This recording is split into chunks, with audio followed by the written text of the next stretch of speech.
Hi, this is Congresswoman Lois Capps. Thank you for joining our telephone town hall meeting. We're waiting for a few more folks to join us this afternoon, so please stay on the line. And in the meantime, if you want to get in line to ask a question about the economy or anything else, just press 0 on your telephone keypad now. Also, you can always learn more about my work in Congress by checking out my website. It's capps.house.gov.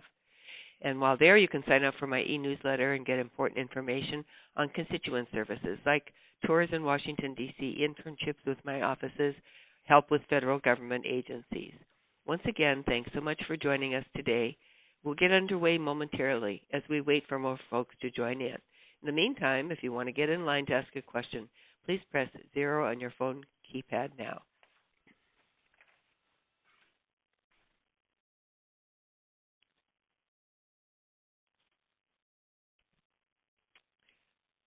Hello again. This is Congresswoman Lois Capps. Please stay on the line for our telephone town hall meeting this afternoon. We're just waiting to finish dialing out to everyone, so I appreciate your patience. In the meantime, if you would like to get in line to ask a question about the economy or anything else on your mind, press 0 on your phone keypad now, and that will put you in line to ask a question. You could also check out my website, capps.house.gov, to send an email, sign up for my newsletter, or get more information about my work in Congress. Again, thanks for your patience. Please stay on the line. We're going to begin our telephone town hall meeting in just a minute. And again, if you'd like to ask a question, press 0 on your phone keypad now.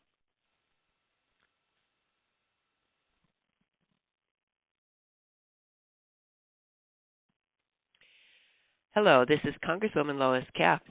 Some of you may be just joining us, and we're about to start a free telephone town hall discussion.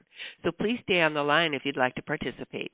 We're waiting for a few more people to get on the line, and while we're waiting, if you'd like to ask a question during this time together, please press 0 on the phone keypad now. There are also many other ways you can connect with me and with my office. You can like my Facebook page, you could follow me on Twitter, or you could visit our website. It's capps.house.gov. And there you can sign up for my e-newsletter. You can get important information on constituent services such as tours in Washington, D.C., internships with my offices, help with federal government agencies. Again, if you'd like to ask a question, press 0 on your phone keypad now.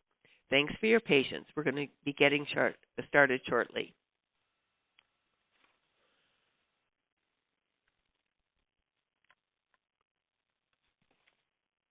This is Congresswoman Lois Capps. Thank you so much for joining our telephone town hall meeting. We're waiting in line. You're in line for a few more people to join us, so please stay on the line. In the meantime, if you want to get in line to ask a question about the economy or anything else, just press 0 on your phone keypad now. Also, you can learn more about my work in Congress by checking out our website. It's capps.house.gov. And there you can sign up for an e-newsletter and get important information on constituent services, such as help with our federal government agencies or internships with our offices, tours to Washington, D.C. Once again, thank you so much for joining us for today's discussion.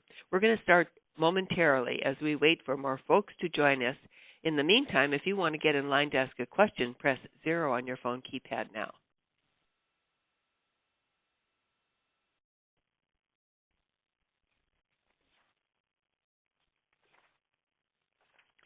Thanks for joining me on this free telephone town hall.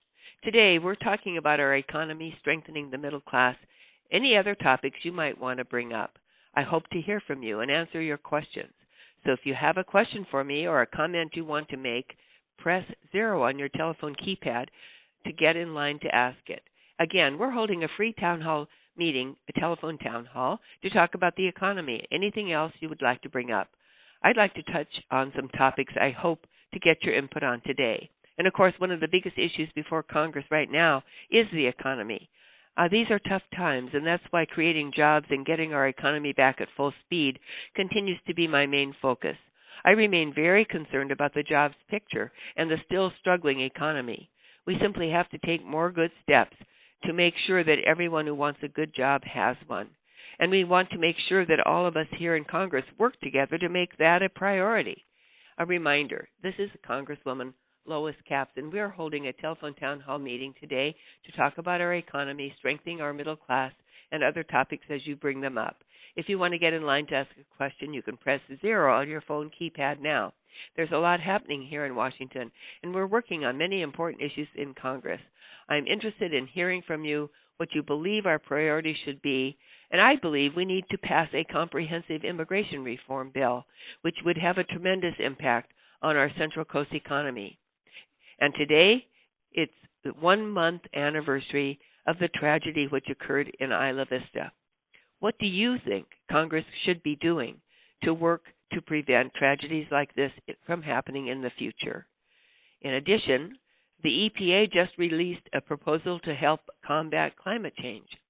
There are lots of things to discuss, so I look forward to hearing your thoughts on these and other issues that are being considered or should be considered by Congress.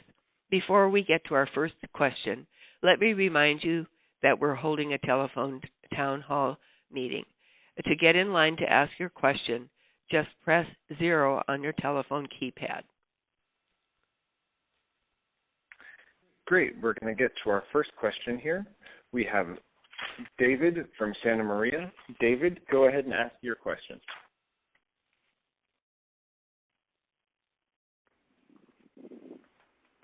David, are you there from Santa Maria? My name is Dwayne. Hi, Dwayne. Are you in Santa Maria? Hello. Yes, I am. This is Lois Capps. Hi, Ms. Capps. How are you doing? Yes, my question has to do with what is the House of Representatives doing right now to take care of the people and the kids that are coming across the border into Texas from the Central American countries? Oh, this is a very touching and tragic situation.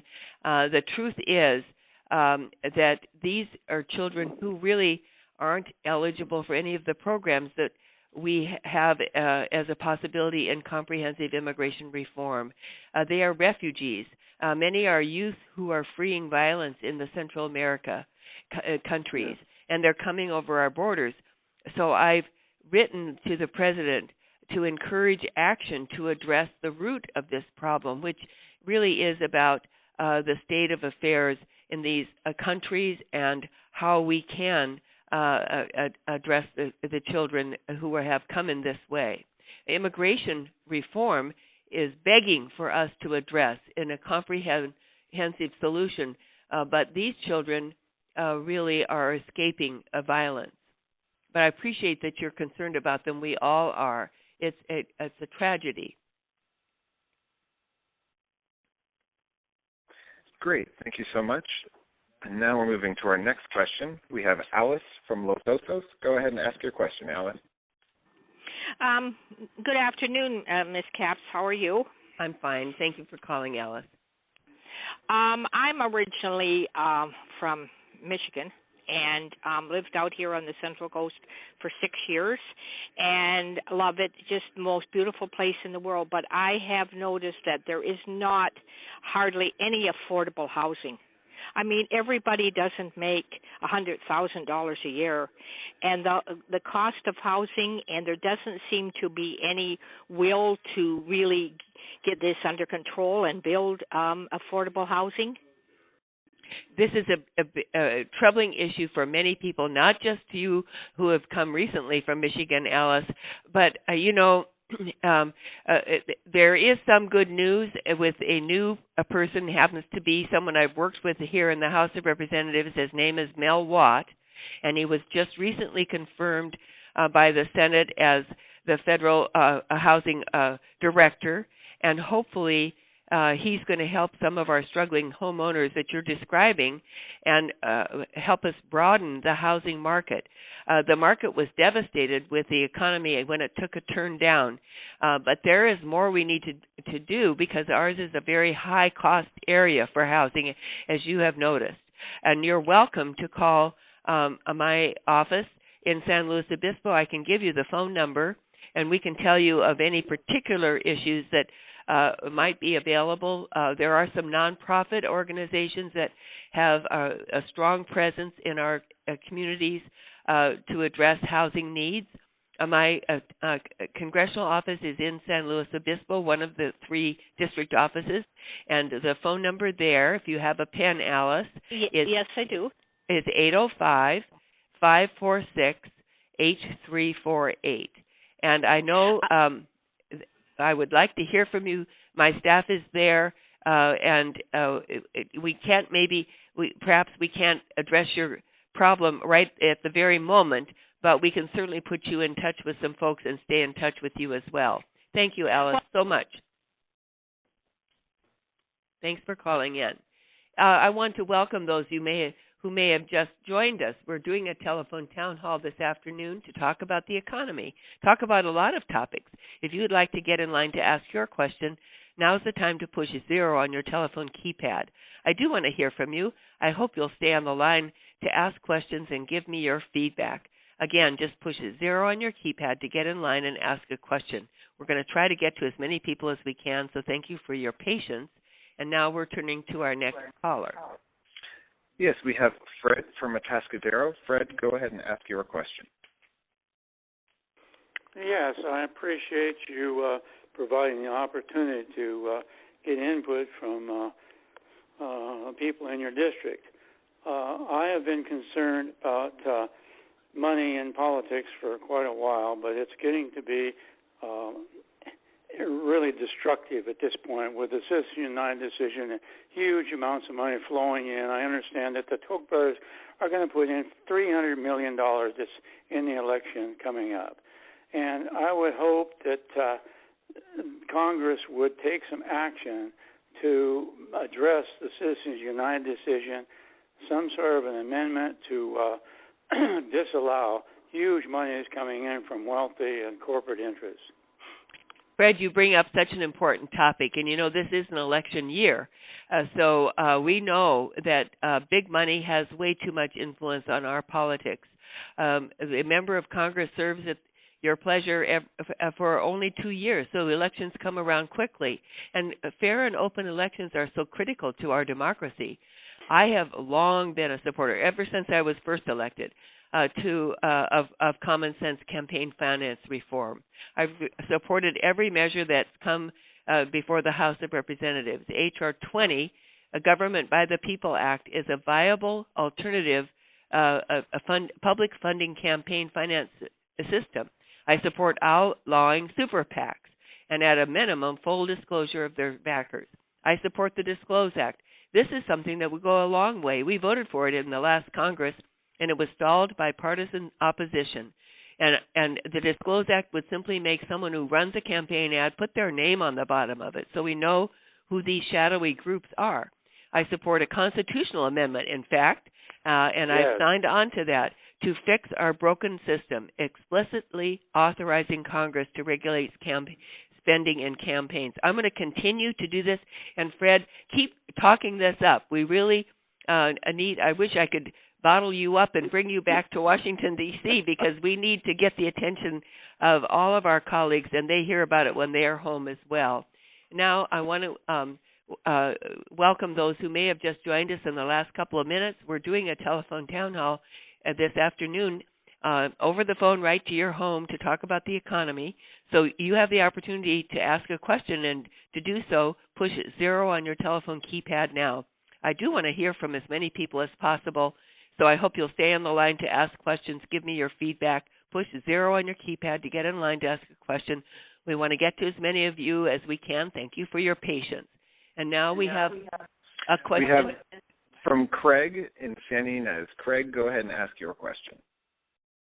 Yeah, my question is, Congresswoman Capps, why you have not officially written a letter opposing Congressman LaMafafa's annexation of the 1,400 acres in San Ynez?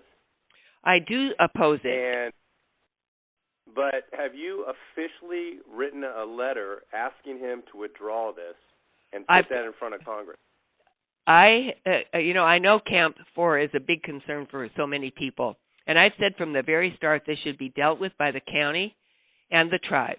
I oppose federal legislation. Mr. LaMalfa has heard so personally from me, and I made it very clear to all my colleagues. Many have asked me about this bill, and I have told them that I do not plan to support it. I welcome input, however, so I hope you'll contact our Santa Barbara office for more information and to register your concerns.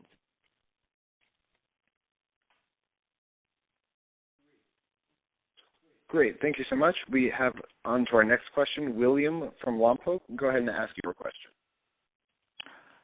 Yes, I probably should know the answer to this question, but I noticed on one of my travels that although I am a 20-year veteran of the military, I could not use a VA hospital because I hadn't registered for it. Why isn't that an automatic privilege? Well, you know what? I'm so glad you called, and first of all, I want to salute you and all veterans who might be listening into this conversation. We really do need to do more to strengthen the link between the Defense Department and the VA and the Veterans Administration.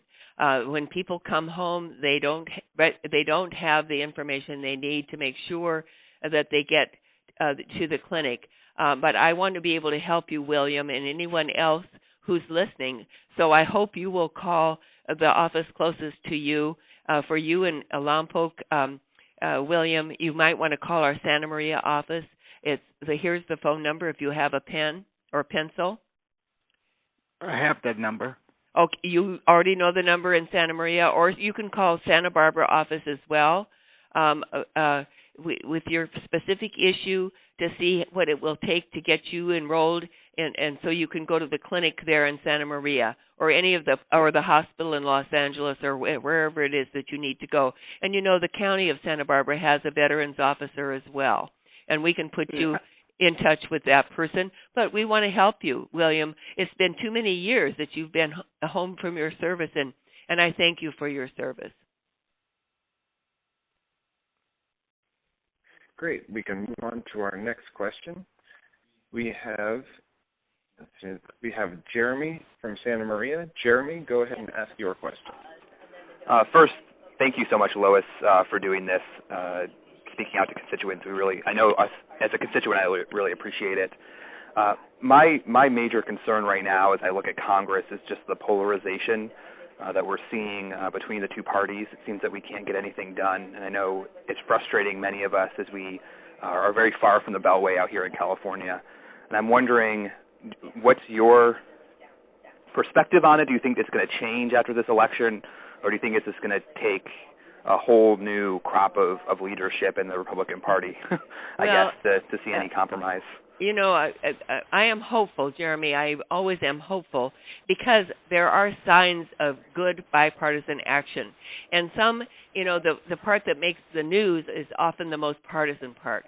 So there is some good working behind the scenes, and I've had experience with it both in passing the farm bill because I was able to get a piece of my own legislation in dealing with organics. We did address the budget, and we finally got rid of the sequester. We finally avoided another debt ceiling showdown, but we came way too close, and it is a divided Congress. And I just want to mention to you, because despite that, we do get bipartisan work done. I passed 3 bills that I introduced that are all 3 bipartisan. One, the organics that I mentioned, pediatric research legislation, and a legislation allowing for transfusions to happen with people with HIV. Maybe they're small pieces in the long scheme of things, but they're an indication that there's work to do. I know if we come together, we can pass immigration reform. I know we have, and we should continue to address the infrastructure needs that we have, which will bolster our economy. I support the women's economic agenda. And men support that agenda too, because it strengthens our economy so much. And extending the federal employment insurance for folks still looking for work. These are still undone features. They are bipartisan. They're not partisan in nature, and this is what I'm engaged in. But the more you talk about it, and the more you address it within your community, we should make this happen everywhere. Thank you so much, Jeremy, for your phone call and your thoughtful comments. Great. Thank you so much. We'll move on to our next question. We have Linda from Shell Beach. Linda, go ahead, ask your question. Hi, Congressman. I have trouble with, first of all, I live in Pismo, Shell Beach, and the drought. I moved here and have lived in the same house for 37 years. I see the hotels going up, up, up, up. What is keeping the water for us to drink when the people come here in the summertime, take long baths because they're paying $300 a night to stay one night? They think they can take the bath in everything of their dreams. You know, I'm glad you brought up the topic. I can't really address the issue of how long people should take. We know I have a 3-minute timer in my bathroom. If I start it, it's amazing how you can cut down the time of your shower. It is the most urgent problem our state faces, the drought. And we have seen and urged several federal disaster resources from the Department of Agriculture and the Small Business Administration have become available to our farmers and ranchers. I encourage people who may be directly involved in this way through the economy to call my office to get information about how to take advantage of some of these resources. Our top priorities are going to have to be during this time. We can't, make the rain fall, but we want to make sure our agencies are working together. We want to make sure that there is good bipartisan legislation. Senator Feinstein has a bill that I'm studying carefully because we want to make sure it's thoughtful and bipartisan. People who want more information about that can contact any of my district offices or Washington, D.C., or check our website. Our website is www.caps.house.gov. It is in many ways, it is a man-made drought. It's a matter of conserving more and deciding where our priorities are. We need to look at all our options. Linda, we do live in a desert area. It's a tough balance between everyone's needs. So it's a matter before us. It's not going to go away tomorrow, is it? And I'm so glad you brought the topic to our attention. And I urge consideration of this topic at every level within our communities and our counties and at the state, as well as our federal. And it's a long-term issue, probably, even though if there is rain in the next few months, we are facing more droughts in the future. We know that. So this is a long-term problem. And thank you for calling about it. Great. Now we can move on to our next question. We have Kelly from Lompoc. Kelly, go ahead, ask your question. It's really not a question. It's just I'd like Ms. Capps, if possible, to put input in saying no more troops in Iraq at this time. Let the people who are there right now going through and looking at the intelligence and what needs to be done. Over $1 trillion spent on the last one.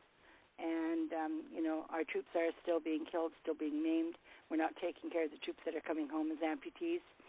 And the suicide rate amongst active duty people is too high.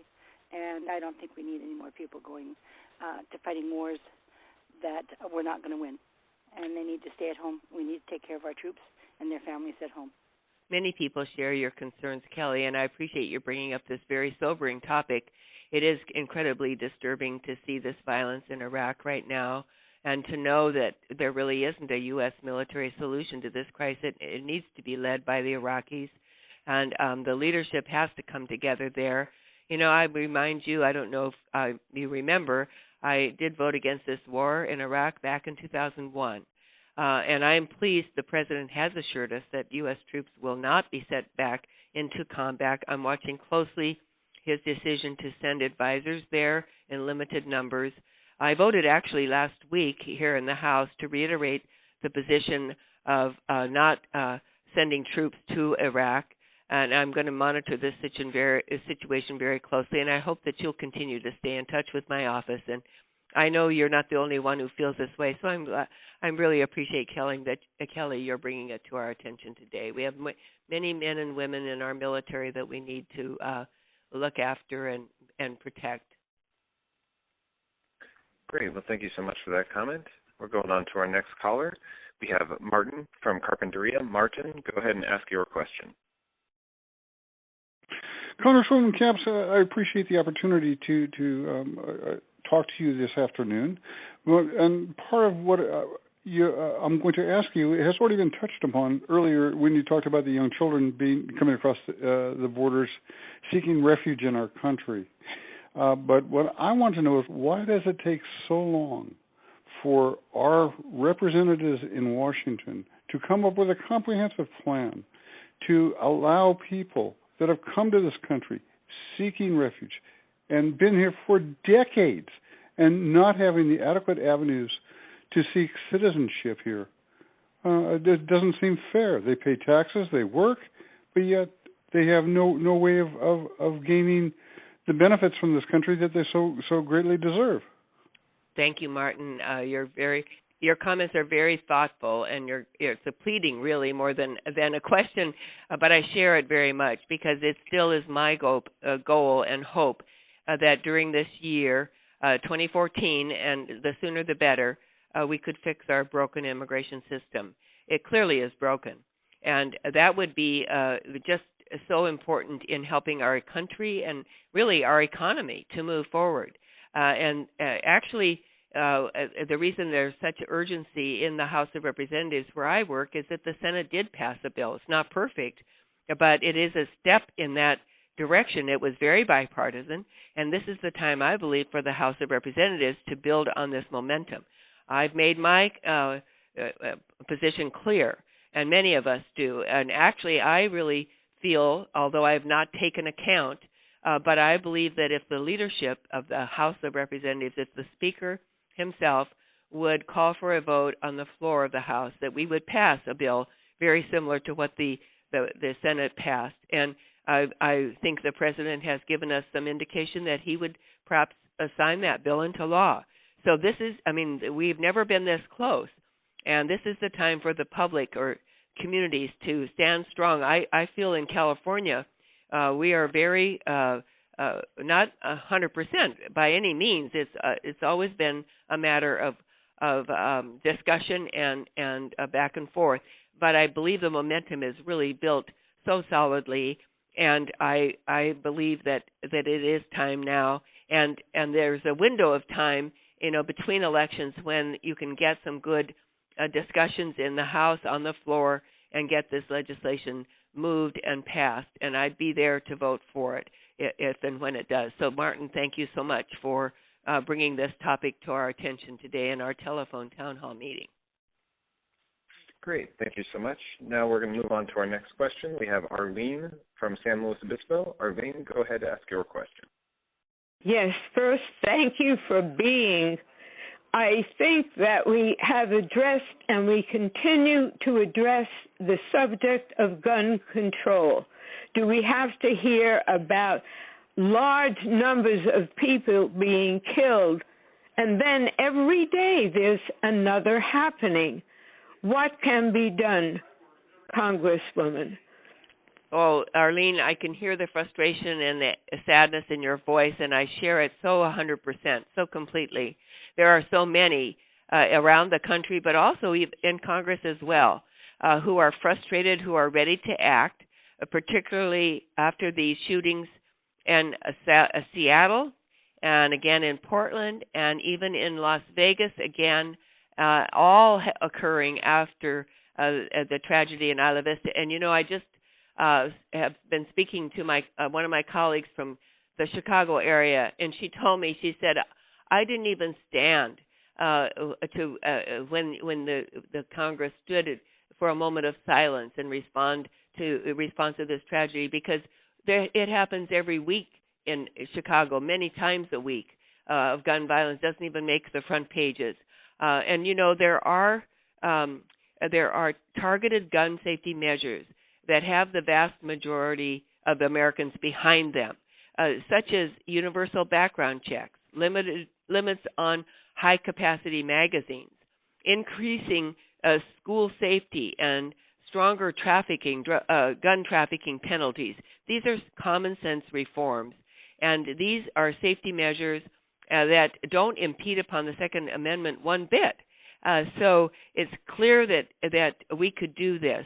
And I have done a number of things.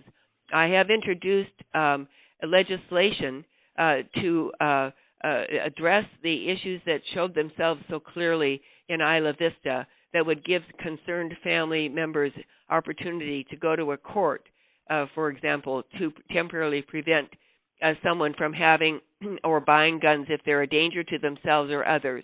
There's 2 or 3 bills that I've recently signed on to close some of the loopholes we have in our current system.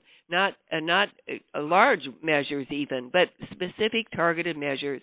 And these are we're talking about this with our colleagues. A group of us gathered of women, because oftentimes women are some of the victims for gun violence, and they were banding together with community groups, outside groups, and that's something that can happen and is happening in San Luis Obispo, where you live, and up and down the Central Coast, but also around the country, as people are sick and tired of no action and want us to deal with it. And, California has some of the strictest gun laws in the country, but even in California, we know there are loopholes, and some of these federal pieces that I've described of legislation would address this. So, Arlene, thank you again. I'm so sorry that you have that frustration. I understand it, and I especially appreciate your giving voice to it. Great. Thank you so much. We'll move on to our next question. We have Edward from Santa Maria. Edward, go ahead and ask your question. Good afternoon, Congresswoman. I just wanted to first thank you for this opportunity to converse with you, and I truly appreciate all the efforts you've been doing in Congress. I'm a current student at the University of California studying political science to try to get into the same position you're currently in right now. And an issue that is really close to my heart is poverty. I wanted to ask what sort of efforts are being done, not only by you, but by Congress in general, to try to combat the issue of poverty in our nation. Oh, Edward, spot on, I want to say. That was excellent. First of all, I commend you for your long-term goals, and I appreciate that you are continuing your education with that in mind. We need more people in public service at all levels, including the United States Congress. And thank you for bringing up a topic that sometimes slips to the back burner in our general concern, but is overarching anytime you look at income discrepancy. The gap between the wealthy, the very wealthy, and the very poor is only increasing over time, isn't it? And the loss of the middle class, or the strains that are put on the middle class, hardworking families, go to work every day and can barely make ends meet. This is the real. That's a real crisis. And so there are 2 or 3 things I'll just mention to you that I support. One of them is unemployment insurance.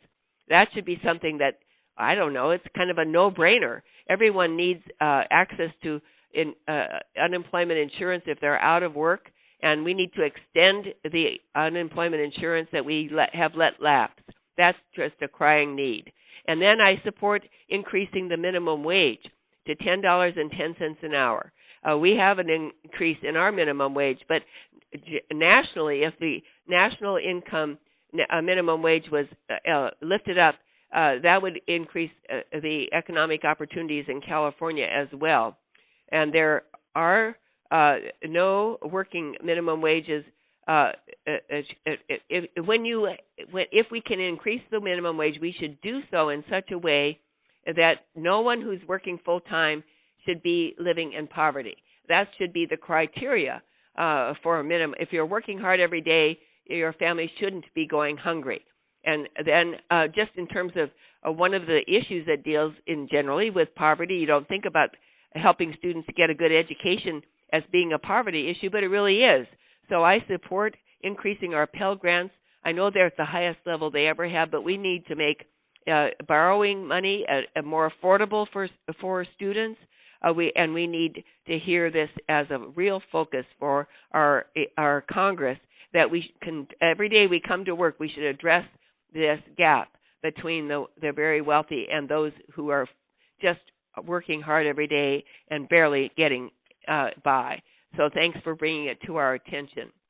This is the time now to get in line to ask your question. If you're just joining us for this telephone town hall meeting, please be welcomed and push 0 on your telephone keypad now if you have a comment to make. We don't have very long time left to be with you, so this is the time to get on the phone to get in line to ask your question. I do want to hear from you, so I hope you'll stay on the line to ask your questions and give me your feedback. Just push 0 on your keypad to get in line and ask your question. We're trying to get to everyone this afternoon that we can, so thank you for your patience. And now we have... Great. And now we have Roger from Orcutt. Roger, go ahead and ask your question. Yes, Ms. Capps. In the spring of 2013, both the Department of Interior head and the head of the Department of Energy went to the press and stated that they have completed 4 years of investigations and could not find a single oil well that had been fracked that harmed the surface water. Had you heard that? I've seen many reports on fracking. I have many concerns about it because I don't think we have enough information. Maybe if you have access to a report that tells me that it doesn't cause any problems, you'll get it to my office. I'll sure do that. Yes, I would. I will. Let me just tell you that I have many concerns about it because we want to make sure that the public is aware that it's happening and that our environment and our drinking water remains fully protected. And I believe we need more disclosure and more transparency to do that. And I support these efforts. In fact, I support legislation which would increase transparency and make it more possible for the oil and gas companies who are fracking, that they make these situations apparent and that we understand what it is, what are the materials that are used. I've never been able to get my hands on that information. So if you have it, what are the materials used to frack the rock and other hard particles underneath the ground. I've co-sponsored several bills to close some of the federal regulatory loopholes, and I think we really need, just so you know where I am, until we understand more about the fracking that is happening, which apparently has been happening for a very long time onshore, and now there is an interest in doing it offshore. I think we need to see a comprehensive environmental review put into place. So this is something I'm going to continue working on because it's important to our energy companies, but it's important to the people who live on the Central Coast as well to understand what is happening in our both in our backcountry and what might be happening on our coastlines as well. So I appreciate, Roger, that you're concerned about it too, and I hope you'll be in touch with my office. I don't know which one you want to be in touch with, but we have congressional offices in San Luis Obispo and Santa Barbara, Santa Maria, and in Washington, D.C., and they're all on our website, which is www.caps.house.gov. Great. Thank you so much. We're going to go to our next caller, which is Anne from Cambria. Anne, go ahead and ask your question. Hello, Congressman Capps. I'm so delighted to get to talk to you today. My question has to do with education and the budget for education. I understand that we're spending a lot of money on this train, which is I'm all for, but I just want to know what is being done or has been done to increase the budget for education, because it's really hurting in California. Both my daughter and my husband were in education, and oftentimes they had to dig into their own pockets. So I just want to know, can you answer that? Well, I don't have the exact numbers of what the student loan and the Pell Grants are, but I can easily get these for you. And I don't know which office are you closest to, but you can call any of them, and we'll get that information for you. You can be in touch with me I'm calling you from Washington, D.C. today, so you can be in touch with our office here as well, which is 202-225-3601. And we have someone who works on education all the time, get you any kind of information you want on the investment of the federal government in education. We do this in a variety of ways. And I'm not sure what ages your kids are, but we want to make sure we have. I'm for birth to grave really kind of support Head Start programs. We have some fabulous programs on the Central Coast. We have excellent middle school programs and high school programs as well. We need to reauthorize the Elementary and Secondary Education Act. It's called ESEA. It was used to be called No Child Left Behind, and it needs to be boosted up in terms of its prominence again. So we need to work out a solution within that helps California. And I would like to stay in touch with you on something we both appreciate, which is the heart and soul really of what it is to be an American, which is to have access to education. And when there are barriers in the way, we want to make sure we give people the tools with which to combat those barriers and get the kind of educational goals that they have, like you want for your children as well. So thank you so much for calling in on this very important topic of education. Great. Thank you so much. Thanks. Now we're going to go to our next caller. Sorry about that. We're going to go to next caller, Sally from Nipomo. Sally, go ahead and ask your question. Yes, Lois, I want to know what we can do about our mental health issues in this world, in this county. My son is having mental health issues, and he's incarcerated because he won't take his medicine, and mental health does not want to help. They help, but they can't force someone to do that, and I had to get a restraining order. Oh, first of all, my heart goes out to you, Sally, because this is a really tough situation to be in. And yes, it is. Both fortunately and unfortunately, you're not alone. I hope you will contact our office. You're in Nipomo, so you could call either Santa Maria office, yes. which is 3. Do you know that number? And or San Luis Obispo as well, because there are some groups that you can affiliate with that could give you support. Yes. I've been going to them, but the problem is he doesn't think there's anything wrong with himself. He says, "What did I do wrong?" I know. This is a challenge, and you are. There's no suffering like that of a parent who sees their child going through something this difficult, and knowing that you try to do the right thing, and we have unfortunately this is something that others face as well. And just to keep yourself together. I guess that's what I was thinking about, support for yourself,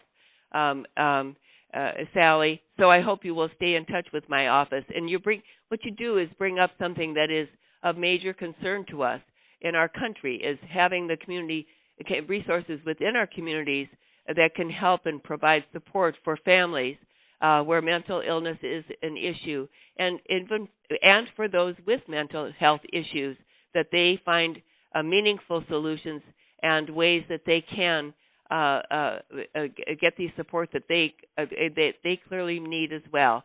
There's no one size fits all, is there, Sally?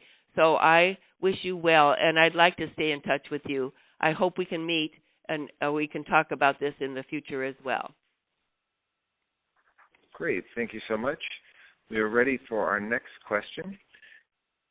We're going to go to our next question from Lompoc. Kathy from Lompoc, go ahead and ask your question.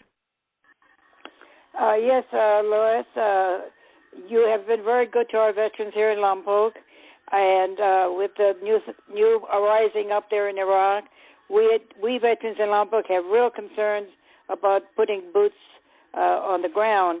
The president is assuring us it's just advisors, and I remember hearing that way back in Vietnam. We're just having advisors, and before it was all over, we lost so many of our young men. So I hope you keep a good eye on those guys in D.C., which I know is not an easy job, and make sure we never send more boys to be killed and maimed over in Iraq. Oh, Kathy, thank you very much. A few calls back, Kathy a woman, Kelly, called with very similar concerns. And I have a feeling that the two of you are not the only ones who feel that way on the Central Coast of California and indeed across the country. And I believe the president acknowledged this when he spoke. I don't remember which news show I heard him being interviewed on. And I believe, and I'm grateful that people are speaking out now. And I didn't support the war in Iraq in 2001, but we were there, and it is really unfortunate that the situation is so unstable there now. And I know that you hear this as though it's happened again. It's happening again. What happened before? We just have to hold the president to his word that the people he sent there, several hundred, is not a mission creep, as I've heard people call it. That is not going to occur, and that we and that this country will stay tuned. You know, that people will do what you're doing, speaking out and coming to your member of Congress and registering your concerns. And there are a number of ways that you and others who might be listening could do that. So let me go back over and just mention our website. I hope that others who may feel the same way that Kathy does and Kelly did when she called in can let me know. And I can, I'm not going to deviate. My concerns are well documented, but I can share your concerns with other of my colleagues.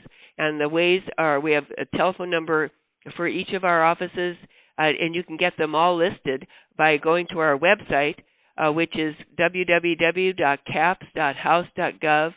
Or if you want to call at Washington, D.C., you can call 202-225-3601. Or any of the other offices. That if you want to call a local number, call Santa Barbara 805-730-1710, and we'll register your name. We can keep you on a list of people who are letting us know. You don't have to give your name for that. But we'd like to know the response that people are sharing on these events as they are unfolding in the Middle East. Thank you very much, Kathy, for calling us. Great. Now we're going to go to our next question. We have Monique from Santa Maria. Monique, go ahead and ask your question. Hi, thanks. Let me just say, Lois, thank you very much for being who you are. I really appreciate it, and I appreciate this town meeting that you're having for people. This is incredible to me, and I just shows you how modern the world has become, that we can actually be at home and talk and share and listen. I've been listening to the questions. It's been great. Number one, I work in a local hospice here, and one of our patients is dying, and your office has been it hasn't happened yet, but your office has been instrumental in trying to help bring this man's daughter here to say goodbye to him. He hasn't seen her in many years. And she has applied for visas in the Philippines many times, and I guess because of immigration, they're afraid to give it to her and blah, blah. Anyway, your office has been great, and I want to thank you for that. That wasn't my question. It was just a thank you. Well, thank you for sharing that. And actually, when you do, Monique, you hopefully other people, if they have a concern about bringing a loved one for a family member who needs that person there if they're dying or whatever the situation is, that our office is an appropriate place to ask for assistance. So thank you for your story. It's impressive. And when my patient's sister told me that your office had responded, and then I called and they responded more, I said, wow, I never thought, I don't believe in politicians anymore because of so much of the stuff that you see. So it was nice. It's really not political, wonderful. but it's what my job entails. And I think it's what we want to do for as friends and neighbors too, isn't it? To each other, with each other. You know what? It's just nice that somebody actually cares about somebody else's plight and they're doing something about it. So thank you. So my question is this: I read an article on Jerry Brown, and I'm very impressed with Jerry. I think what he's done in California has been tremendous. He said one of his pet projects was to, in terms of the drought that we're facing, that he wants to build these gigantic tunnels under the state. And I thought that's actually brilliant if it can be done. I'm sure it would cost billions of dollars, but I don't know how Californians will survive if there is a climate change where heat comes here in such droves that no one can survive without water. So I love that idea. Do you know anything about this? Yeah, I don't know anything about the governor's proposal to build a big tunnel underground, but it may be that we can research it and get you some information, or you could certainly get it by calling one of our state representatives.